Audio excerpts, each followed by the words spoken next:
If you like what you watch, then don't forget to follow us on Facebook and Twitter for the latest updates on The More Show. Remember to subscribe to our YouTube channel for new weekly television and radio shows.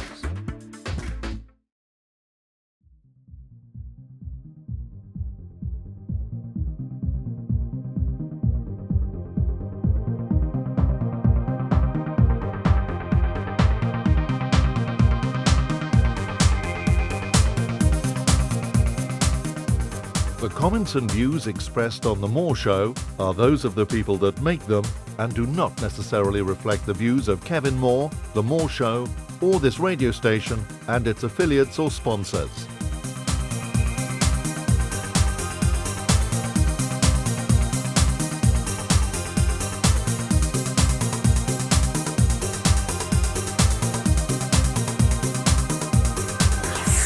Broadcasting from Cardiff and across the world on the internet, I'm Kevin Moore and welcome to The More Show. For the next hour I will cover subjects of an alternative variety that most shows do not touch. On today's show I'm joined by Nick Pope, where we'll discuss his work on the British UFO files. So stay tuned, enjoy, and I'll be right back. Mr. Show or a guest want to know more about The More Show and upcoming guests? Then log on to www.themoreshow.co.uk. You're listening to The More Show, and here's your host, Kevin Moore. Nick Pope used to run the British government's UFO project at the Ministry of Defence. Initially sceptical, his investigation of newly reported UFO incidences and access to government files on the subject soon convinced him that the phenomenon raised important national security issues, especially when the witnesses were military pilots or where the UFOs were tracked on radar. Nick, welcome to the show. Thank you, it's good to be on. Now Nick, just tell me a little bit about yourself, please. I worked for the British government for 21 years in the Ministry of Defence, and from 1991 to 1994 I was responsible for investigating UFO sightings reported to the government. Tell me about your job at the Ministry of Defence. How did that come about? Well, the MOD have been looking at the UFO phenomenon since the 1950s. Reports have been received, not just from the public, but from police officers, pilots, military personnel. These things have been tracked on radar. So, of course, the MOD's position is that they need to be certain about anything operating in their airspace. This doesn't imply any corporate belief in extraterrestrials. It's more a question of, is there an unauthorized intrusion into the United Kingdom's air defence region? And of course, all this has its roots in the Cold War and concerns about foreign military aircraft probing our air defences. Why does the UK continue with a UFO desk when the USA shut their records down with Project Blue Book then? Well, I think the reason why the Americans' UFO project was shut down was really because it had come to the attention of Congress and the Senate in terms of the resources they were spending on this. And people said, come on, you've been looking at UFOs for 20, 30 years. Nothing's come of this. It's a waste of taxpayers' money. In Britain, we were almost fortunate because we were less fortunate. And if I can explain, what I mean by that is that Sure. Our project was a much smaller scale one. Therefore, we didn't appear on anyone's radar because we weren't spending big bucks on this. Effectively, all the equipment that we would need to run a UFO investigation program, for example, the military radar, it's there already. It was really just myself, administrative support, etc., etc. So I was able to carry out this without spending a lot of money. And of course, if we had been spending a lot of money at the time, at a time in which we were involved in Kosovo, Sierra Leone, other campaigns, Yeah. then we would have come in for criticism, we would have appeared on people's radar, people would have said, come on, there are better things to be spending money on at this time. So we escaped. The short answer is we escaped because we weren't spending huge amounts of money. But you did find yourself in the limelight, didn't you, Nick, when you was doing your job? Yes, very much so. I mean, obviously the UFO issue is something that attracts huge public interest, media attention, etc. Parliament notices it too. There are questions asked in the House of Commons from time to time about this, the House of Lords. So yes, clearly it's a high-profile issue, and one can show this particularly, and maybe this is something that we'll discuss in a little while. But of course, the British government are in the process of declassifying and releasing their entire archive of UFO files, and this is a story that has been covered not just in the tabloids but in the broadsheets. Recently, certainly in the last year, the UFO phenomenon has found itself getting coverage not just in, as I say, the sort of populist media, but it's been on Newsnight, the Today programme, BBC World Service, the PM programme, it's been in the New York Times, Larry King Live, CNN News, Fox News. Every mainstream media outlet you can think of has been featuring UFO stories in the last year or so. And Nick, do you know what's become of your post since you left? I mean, what's the status of the UFO project now, would you say? It's still there. There are a number of people, I think, that would like to close it down, but it's still there. Unfortunately, what's happening is that most of the work that they're doing is now related to freedom of information requests. It's an interesting statistic. The MOD receives more FOI requests on UFOs than any other subject, including the war in Iraq or Afghanistan.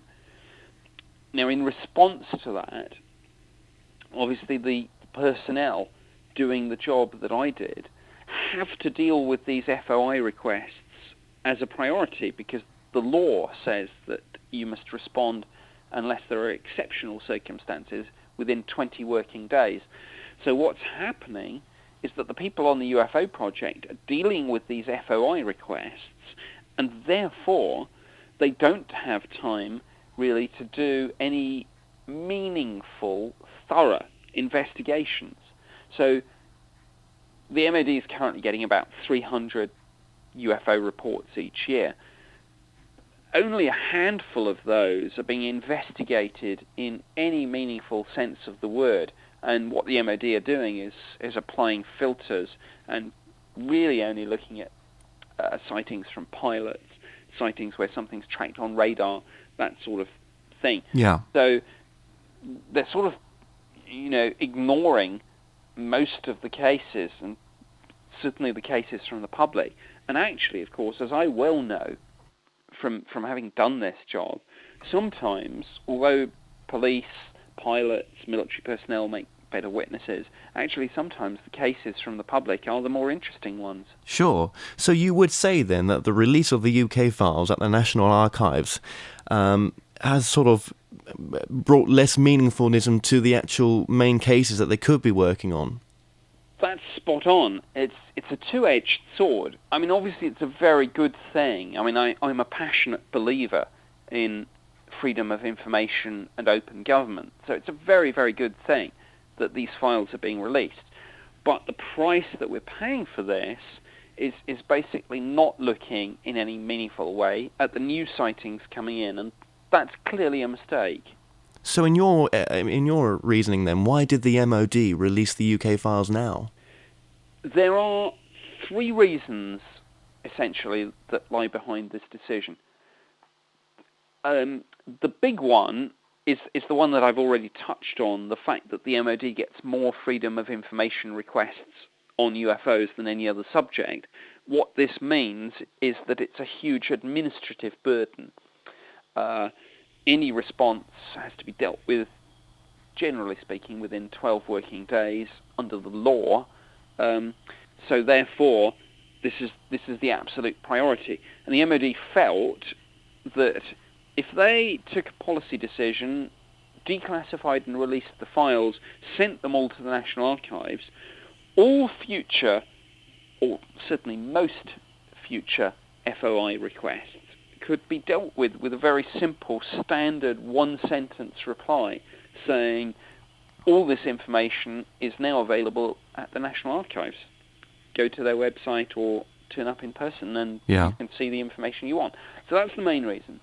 I mean, how can listeners look up the release files? Is there a site for the Ministry of Defence they can go to? They can go to two places. They can go to mod.uk, which is Ministry of Defence website, or they can go, and my apologies, I can't actually remember the URL, but if they type in National Archives UFO into Google or any other search engine, they'll find it. And then, obviously, once you're into those websites, Ministry of Defence and National Archives, search on the keyword UFO, and you'll find what you're looking for.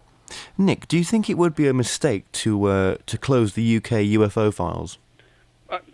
Absolutely. Well, it would be a mistake to close down meaningful investigations of this, because my view on all of this is that whatever you think about UFOs, whether you're a skeptic or a believer, whether you're somewhere in between, whether you haven't even thought about the issue, whatever this is, there are clearly serious defence, national security and air safety issues here. And let me give you an example. One of the things that's very, very obvious from looking at the released files is that there are a number of cases involving near misses between UFOs and commercial airliners. There was a case, for example, in April, I think it was 21st of April 1991, an Alitalia jet was coming in on its approach to Heathrow. It was over Kent at a height of about 22,000 feet. Suddenly, a UFO flashed across the front of the aircraft. The pilot just had time to shout, "Look out, look out!" And then the thing had gone. This is, don't take my word for this. This is in the government's own files. You can look at this on the MOD website, the National Archives website. You can ask the Civil Aviation Authority about it. There was another case involving an aircraft coming into land at Manchester. It was on its intermediate approach, so it was about 9,000 feet, I think, over the Pennines. Again, a delta-shaped craft, passed very close to the aircraft. The second officer was about to take violent evasive action to avoid a collision. The only reason he didn't is this thing was gone before he could react. It was that fast. Had he taken that action, that itself could have brought the aircraft down. So yes, it's a huge mistake to stop any meaningful investigation into this, because there's a big, big issue here. Yeah. I mean, while you worked at your position at the Ministry of Defence, Nick, did any British UFO researchers ever try to work with you while at your post? Yes, indeed. And in fact, I took the lead in this. When I took up my post in, I think it was June or early July of 1991, one of the things that I decided to do was to reach out to the UFO community, the civilian researchers.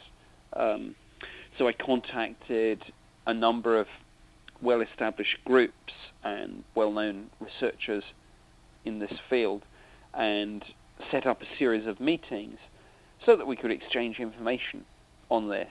Now, some of these people reacted positively to this and said, yes, this is a good thing. Some, because obviously there is a huge body of people who believe that there's a conspiracy and a cover-up here and that the MOD are the bad guys, some people reacted with suspicion and said, what's this guy trying to do here? So it was a mixed bag. But yes, I reached out to the UFO community, and in a number of cases we exchanged information. Yeah. Let me just go back actually to one of your previous questions, because I didn't give perhaps a full enough answer. Sure. You asked what lay behind the MOD's decision to release the UFO files, and I said that one of the reasons had been the fact that the MOD gets more FOIA requests on UFOs than any other subject, so releasing them is simply a strategy to deal with that, to defuse the administrative burden, as it were. But there were a couple of other reasons. The second reason was that in 2007, the French government took a decision to release their UFO files, and clearly that set a precedent, which then made it much more difficult for us to sit on ours. In other words, people could say, well, look, come on, the French have released their files, why don't you release yours, or have you got something to hide? Yeah. So to show that we hadn't, obviously, we decided to release. And it's not just the French. Over the last year, countries that have released some or all of their UFO files, and some of these, by the way, are literally just a week or so ago, include Brazil, Uruguay, Denmark, Italy, Australia. So many countries releasing their files. I think the most recent ones were the Danes and Uruguay. But obviously that creates a precedent. And if governments are trying to show that they do have nothing to hide on this, which I actually think is the case, and we'll probably get into this debate, then obviously if one country has released and another country doesn't, it does look a little bit suspicious. So that's another factor. The French 2007 release was a big factor in our UK release. The other point is that actually, given the massive public interest in this subject and the mainstream media coverage that we've had of this, the MOD saw this as an opportunity to demonstrate in the mainstream media its commitment to freedom of information and open government. So those are the three reasons. FOI requests, the precedent set by the French and others, and this idea that this would be a sort of showcase of our commitment to open government. Nick, did you ever work with the other European countries that you've mentioned? Very infrequently. Effectively, most of what I did was very much on a UK-only basis. The terms of reference of the UFO project were to look at sightings in the United Kingdom's air defence region, and there's very little coordination and cooperation between different nations on this. I think that's a mistake, obviously. Yeah. And several years ago, there were a number of efforts to put all this under the auspices of the UN or the EU, and to try and ensure a more joined-up approach to UFO investigations. But that hasn't happened for a number of reasons. And it is a mistake. From time to time, I was able to liaise with other people. To give a specific example, in March of 1993, we had a wave of UFO sightings in the UK, which, in terms of the description of the object that people were seeing, was very similar to sightings that had occurred in Belgium 3 years earlier, in 1990, and in fact at the tail end of 1989. So on that instance, I liaised with the air attaché, the British air attaché based at the embassy in Brussels, and he, on my behalf, interviewed General Wilfred de Brouwer, who was the Chief of Staff of the Belgian Air Force, and he interviewed 2 F-16 pilots who had actually been scrambled and ordered to intercept a UFO in Belgian airspace. So there was cooperation, but it was very infrequent. Incredible. And when the general public reported a UFO case to you, I mean, would you get back to them eventually? Yes, absolutely. Let me talk you through the methodology of a UFO investigation. I think that will deal with that issue. Effectively, somebody reports a UFO, and you then engage with them. So effectively, you interview the witness, most times over the telephone, and you get all the key information. What did you see? When and where was this witnessed? What was the description of the object, its speed, its height, color, any sound, any other factors, all the usual sorts of things. So you would do that, and then it's basically a piece of detective work. You know at the MOD, or you can find out where, for example, we hold military exercises, you know where the flight paths are, you can get in touch with astronomers to find out details of meteor showers, satellite transits, etc., etc. So you take the UFO sighting and you try and correlate it with something that you know about or can find out about. So you look at meteorological data, astronomical data, military data, etc., etc. And 9 times out of 10, you actually do find a conventional explanation, and most of these things, of course, do turn out to be misidentifications of aircraft lights, weather balloons, satellites, meteors, etc., etc. Okay. And but the other thing, and sorry, it's important to go ahead. This Sorry. other point, because this is part of the methodology.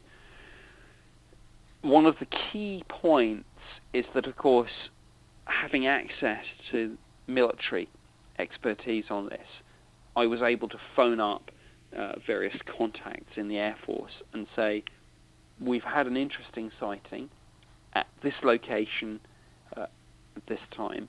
Please check the radar tapes to see if anything unusual was tracked. So radar is a massive part of any meaningful UFO investigation, as is, if you're lucky enough to get a photograph or a video, obviously the photographic interpretation of the imagery. The MOD self-evidently has all sorts of expertise in terms of both personnel and equipment that enables it to look at imagery, whether it's satellite imagery, conventional photographs, videos, whatever, and drill down into that and say, is this a hoax? Is it real? If it's real, what is it showing? So again, that's a critical part of any UFO investigation. And did you ever see any photos, Nick, that you really could not explain? I had one on my office wall. This was my Fox Mulder moment. Right. When I took over the job and sat down in the hot seat, as it were, for the first time, I looked at the opposite wall and I was confronted by a poster-sized image of a silver diamond-shaped object filmed, photographed, obviously, in the middle of the day over the countryside. And I said, what the heck's that? And my predecessor, because we were doing our handover brief, said, well, that's the best photo we've ever got of this. And later on, I met with my opposite number in the Defence Intelligence staff, and we talked about this photo, and the story came out. Effectively, 2 people had been hiking in Scotland. They had seen this massive silver diamond-shaped object just hovering probably no more than 200 feet above the countryside. There were some military jets in the background, maybe trying to intercept it, photograph it, we don't know. They shot off some photos. Those photos found their way to the MOD. The Defence Intelligence staff looked at it. JARIC looked at it. That's the unit that specialises in photographic interpretation, imagery analysis, etc. The conclusions were these. This was a real object. It's not a hoax. It's not a fake. It's solid, structured craft, hovering as I say, probably no more than 200 feet above the countryside, in broad daylight. It has a diameter, and they can tell this because, of course, it was photographed in a situation where we had the ground and trees and other features in, so they could do calculations in terms of distance from the camera, height above ground, diameter. They said this is about 25 meters across, so pretty big. And it was just hanging there. So yes, I've seen photos at the MOD, which the MOD's technical specialists have looked at and have not been able to shoot down, if you'll excuse that expression, as fakes. Okay. And while working at the MOD, Nick, I mean, who did you have to report to? Well, of course, there's always a chain of command. I had a head of division, head of Secretariat Air Staff. He reported jointly to a senior civilian who at the time was called Assistant Undersecretary of State Commitments, but also, perhaps more meaningfully, in terms of the UFO side of business, to the Assistant Chief of the Air Staff, a two-star officer, an Air Vice Marshal, one of the most senior Air Force officers in the country. And he was effectively the person that we would brief the really interesting stuff to. Of course, from time to time, as well, we would brief defence ministers on this. So it's a complicated chain of command, but effectively, senior civil servants, senior military officers, and on occasion, the politicians, the ministers that head up the department. These are the sorts of people we would brief on the more interesting cases. Sure.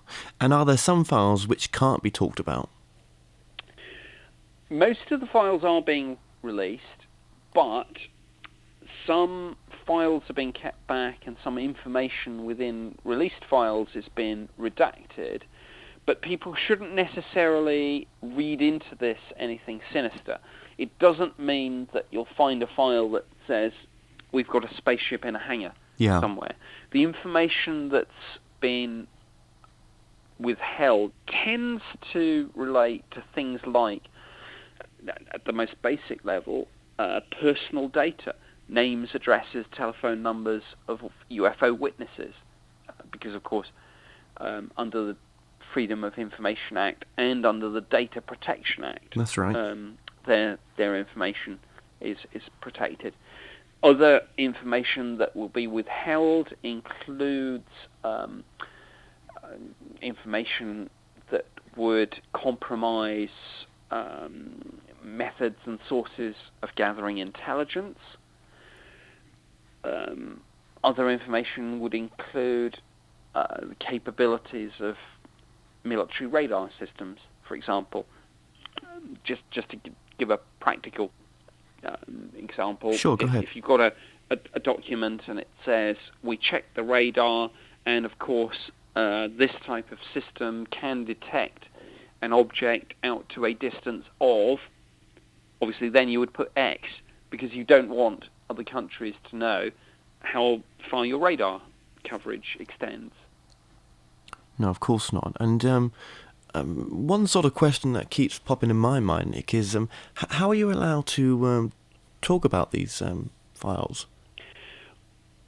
Well, I've signed the Official Secrets Act. I signed it on my first day in government service back in 1985, and when I left the department in September 2006, 21 years later, I signed a reminder form, as it were, on my last day, effectively reminding me, as I already knew, that the Official Secrets Act binds me for life, not just for my time in the department. But my position is no different from, for example, if you look at Newsnight, when there's a feature on the situation in Afghanistan, often they'll invite on, for example, a retired general. Yeah. And they'll say, well, what are we doing? What are the strategic aims? How's the war going? What are we getting wrong? What are we getting right? All those sorts of questions. self-evidently these people aren't breaking the law. They're not divulging any classified information, and that's the critical point. But they are using their background, their knowledge, their experience to offer an informed comment, and that's what I'm doing. Okay. So I'm not divulging classified information. I'm not revealing information from files that have not just been not been disclosed. But I'm effectively saying, look, I did this job, and this is what I think. So as I say, it's no different from a retired general on Newsnight talking about how things are going in Afghanistan. Okay, Nick, we're going to take a break there, so stay tuned and we'll be right back. You're listening to The Moore Show, and here's your host, Kevin Moore. Welcome back. I'm joined with Nick Pope. Now, Nick, what would be an average day in the UFO files for you? I would get into the office at 8:30, 9 o'clock. I would look at the UFO reports received during the night. Obviously, the MOD is a 24/7 organisation. We don't just pack up and go home. So reports received in the silent hours would go to the Air Force operations room. So I would look at those reports and see what had been reported during the night. And then obviously I would start looking at those, see if I could come up with any explanation. I've already talked about the methodology of this, looking at flight paths, looking at weather balloon launches, looking at information from astronomers, meteorologists, etc., etc. So that was the first thing. Go through the night reports. Obviously, the phone might ring at any time from someone saying that they'd seen a UFO, and then I would have to obviously interview those people, start the investigations, etc., etc. Sometimes I might have time to do a little bit of research. That might involve going back into the archive of UFO files, and like I say, those go back to the 50s. In fact, there were even some cases from the Second World War, so the 40s too. On other occasions, I would do what I would describe as more contemporary research. I for example, take some maps of the United Kingdom, get one of my administrative assistants to go back and plot them out, to effectively trend analysis, to see if there were any hotspots in terms of geographical locations, times of day, time of the year. Again, looking for patterns in all of this, trying to find meaning. That was the bread and butter of the job. But again, talking about the average day, it might involve, for example, a phone call from the press office. The press office might phone and say, the Sun have been on the line, they're going to run a UFO story, they want a line from the MOD. What do you think of this sighting? What's your policy? So we would have to do that. There might be a parliamentary question. A member of parliament might have raised the issue either out of a personal interest or more likely because a constituent had raised it with him or her. Mm-hmm. So again, we would have to draft an answer for the minister to give to Parliament. So many different things. So, I mean, Nick, did you ever get accused of being a disinformant? I mean, has that ever happened to you? Oh, all the time. If you go on to Google or whatever search engine you use, and you put in the phrase Nick Pope and disinformation, or Nick Pope and disinfo, you'll find all sorts of people on various email lists, discussion forums, blogs, etc., saying, well, we can't trust this guy, he worked for the government, he would say that, wouldn't he? I can't escape that. No. If people think that, my denial is going to have no effect at all, because they'll say, well, he would say that, wouldn't he? Sure. So yes, I very frequently get accused of this. I think part of that is because of what I call I think it's a very negative trend in the whole UFO subject, but the demonization of authority. In other words, to large numbers of people in the UFO community, if I can call it that, the government, the military, and the intelligence agencies are the bad guys. We are the people responsible for a cover-up. We're involved in a conspiracy. We're keeping the truth from the people. This is what people believe. So therefore, yes, because it's a matter of record that I worked with government for 21 years. I was on the UFO project. Self-evidently, everything that I say in public will be interpreted by some people, of course, as either disinformation or part of some agenda. I mean, I've seen it suggested, for example, that I'm the friendly face of this. I've even been accused of being in MJ12, Majestic 12, this right committee that is believed to be responsible for management of the UFO issue. That's right. And people have suggested that I'm the sort of friendly public face. I'm effectively the public relations officer for MJ12, and that my agenda is effectively to unpack this issue to the public and play some part in what people believe is an acclimatization process to ready them for the day when the government says this is all real. But I mean, this is all nonsense. I mean, I've been accused of this, but it really isn't true. Talking about whether it's real or not, I mean, was there ever any plans that you were aware of for if there was ever an ET discovery or a down saucer or crash? I mean, yes and no. The scientific community has something called the detection protocol. And again, I think you can Google that phrase and find out about it. But that's configured on SETI, Search for Extraterrestrial Intelligence. In other words, it's really aimed at radio astronomers who might pick up a signal from an intelligent civilization. And if you've seen the movie Contact, scientific consensus is that the attention getter will probably be a pulse of prime numbers, because this is something that simply wouldn't arise in the natural order of things. That there would clearly be an intelligence behind it. So a radio telescope detecting a string of prime numbers, as I say, as many people have seen in the movie Contact, may well be how we are first alerted to the reality of an extraterrestrial existence. And as I say, there is something called the detection protocol, which is essentially it's about verification.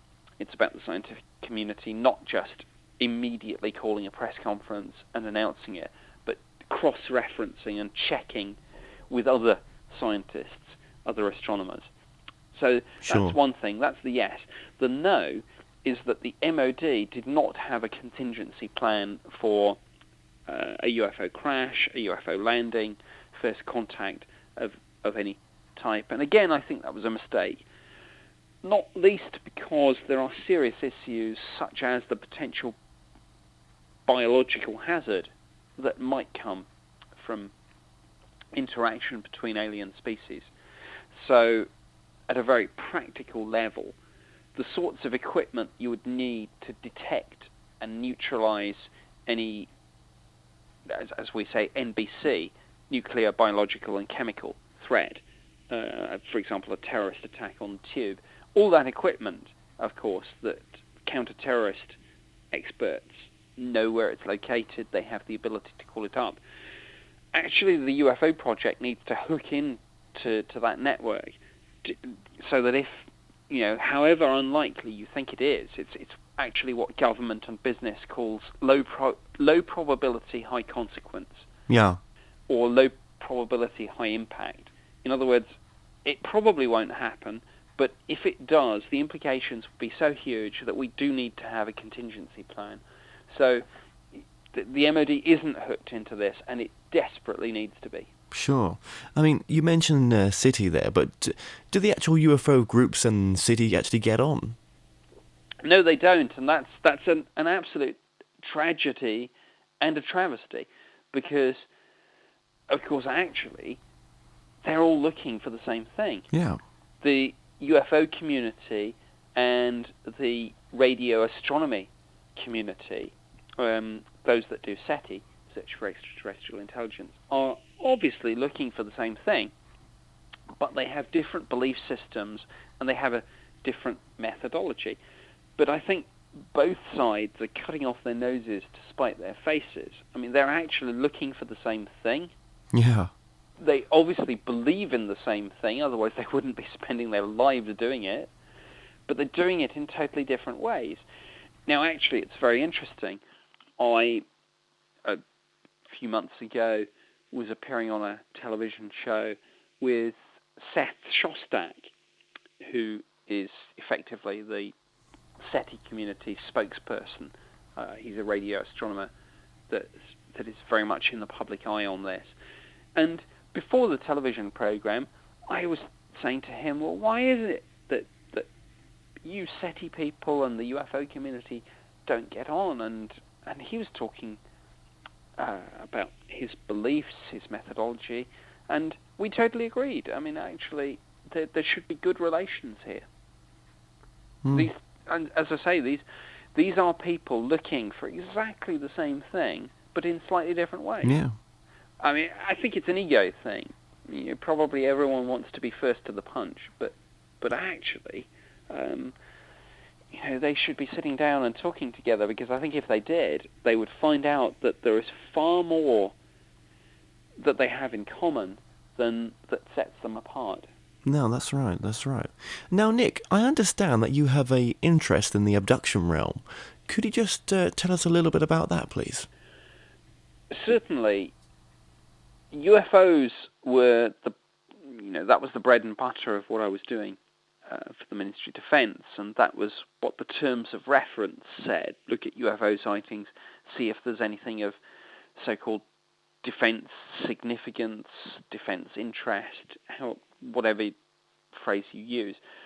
But you can't run a UFO project without finding yourself effectively the receiving point for anything weird and wonderful, often because there's nowhere else to send it. So we got reports of alien abductions, crop circles, ghosts. We got people who said that they could do remote viewing, so-called psychic spying for their country, etc., etc.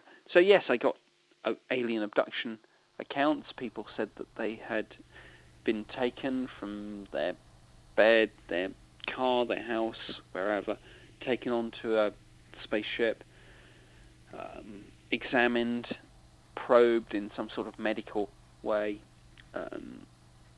sometimes given messages, sometimes not, very simplistic sometimes, do not be afraid, this will not hurt. Yeah. Sometimes a warning about nuclear war, climate change, etc., the things that we're doing to our planet and to our fellow humans, those sorts of things. I found it virtually impossible to disentangle this and work out whether we were dealing with a real physical phenomenon. I mean, are these people literally being taken into a spaceship and interacting with extraterrestrials, or is something slightly more subtle going on? Is there some sort of psychological phenomenon involving the zeitgeist? Concerns obviously about climate change, global warming are very much in the media all the time. Are these people simply picking up from something? Even get into Jungian psychology about the collective unconscious. Yeah. Again, there are many, many different theories about this. But yes, we got the reports. But a lot of these abductees don't seem to want to come on into the media, do they, really? They don't seem to want to come into the limelight. That's one of the most compelling arguments in favour of the reality of this, whatever that reality may be. I've probably met, interviewed, interacted with 100, 150 people who claim to have had abduction experiences. Of those, and I obviously do a vast amount of mainstream television and newspaper, radio work, of those 150 people that I've dealt with, the number that actually want anything to do with the media is probably less than half a dozen. And that's interesting because, of course, the skeptics will say, well, these people are attention seekers, they are charlatans after money, etc., etc. And the very last thing, absolutely the very last thing these people want is media attention or money. As I say, 150 people that I've dealt with, most of them are, no, I'm not going to do that interview. No, I'm not interested in this appearance fee. No, I don't want to be in the paper. No, please don't use my name, etc., etc. And that, to me, is the hallmark of something real. Indeed. I'm with you there, Nick, definitely. Okay, well, let's just switch it across from there a little for just one moment. How many books have you written on the subject? I've written 4 books, 2 fiction, 2 non-fiction.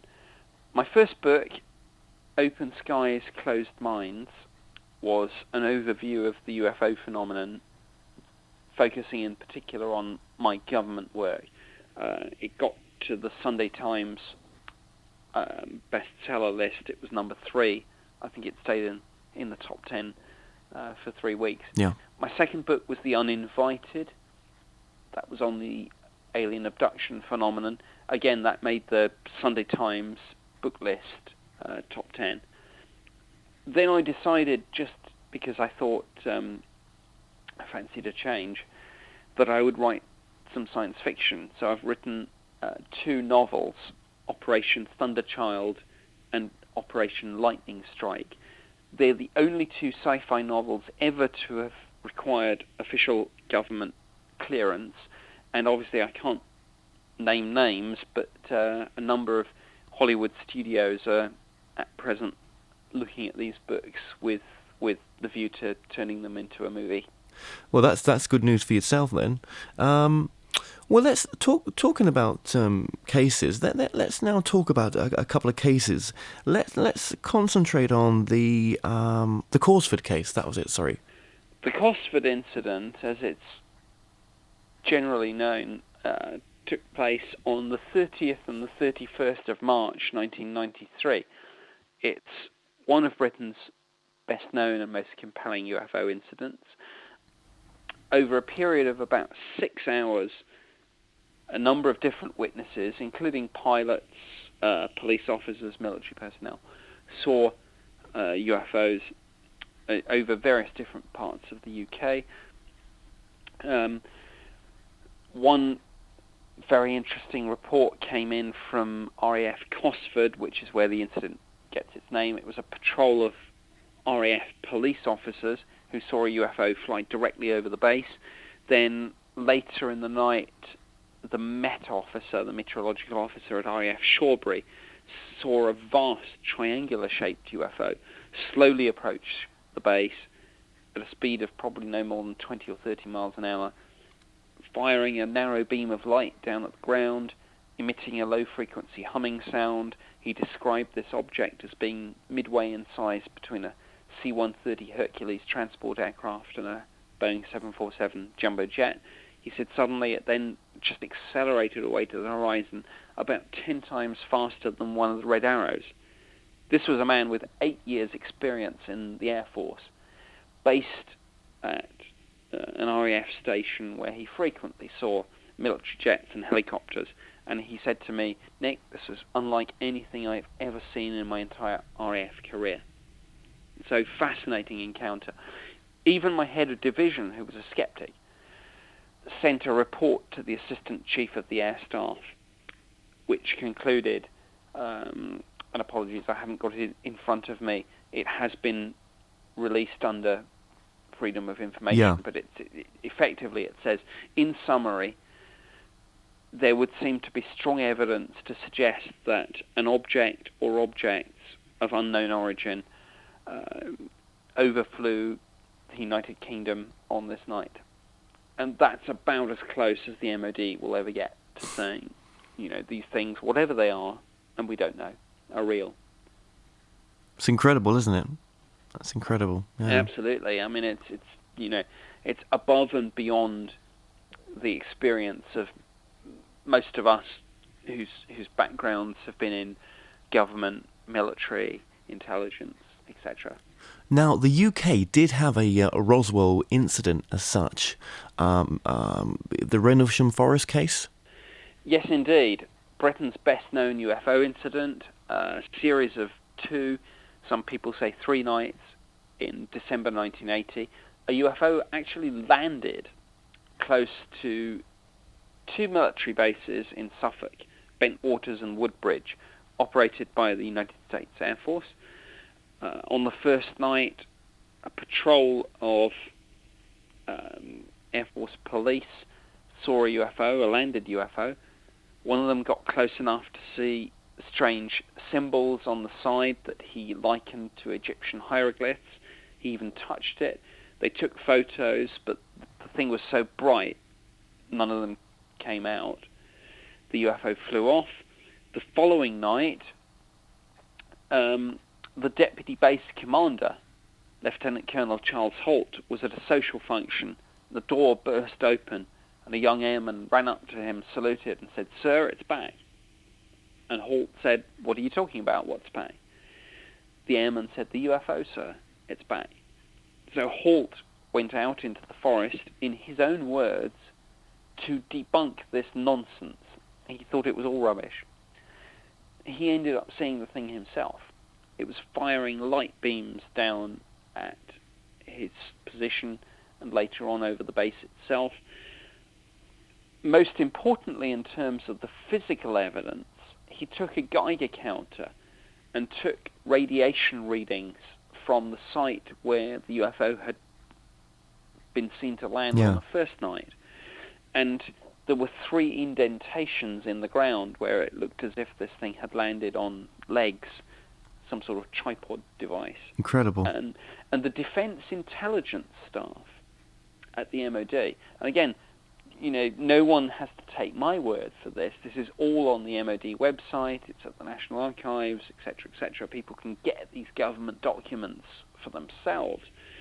The government's own assessment of this from the defense intelligence staff was that these radiation readings were, and I'm quoting, significantly higher than background, quote unquote, actually by a factor of about 8 or 10. And that's quite a bit, isn't it, really, when you think about it? Yes, indeed. Now, I hasten to add, the levels were still not high enough to pose any threat to Colonel Holt or any of his team. Yeah. But the fact that the radiation levels were 8 to 10 times normal, and the fact that you got those peak readings from those very 3 indentations where this thing, whatever it was, and as I say, we don't know, where it had come down, that tells you something. I mean, this is physical evidence. Nick, we're at the bottom of the hour there, so thank you so much for joining us today. To find more about Nick Pope, go to www.nickpope.net. And from all the staff at Cardiff Radio and myself, until next time, be safe.